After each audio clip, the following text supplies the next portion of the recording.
6 avtorjev nas je novembra 2020 izdalo knjigo z naslovom Gostoljubnost slovenskih turističnih delavcev v času covida in po njem.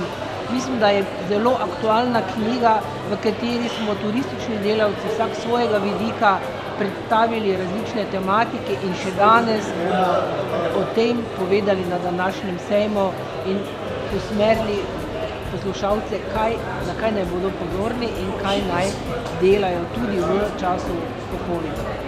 Danes s kolegicami predstavljamo gostoljubje, torej v času te pandemije oziroma tudi po času, kako pomembno je. Sama sem bila strani kolegice gospe Mirjane Ivanuša izzvana, da ga predstavim na koliko drugačen način in sicer skozi oči koncierža, ki pa še vedno malenkost, misteriozen, skrivnosten profil delovnega mesta v hotelirstvu.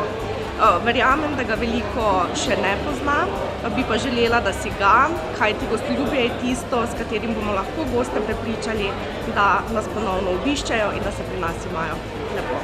Današnja tema predstavitev gostoljubnost v turizmu sledi eni ključni noti, da v času covida in po času covida smo se naučili, da turizem potrebuje veliko več tankočutnosti in pa tistega osebnega stika z individualnim, bolj petičnim in pa bolj razvajanim, včasih pa tudi zelo zahtevnim gostom.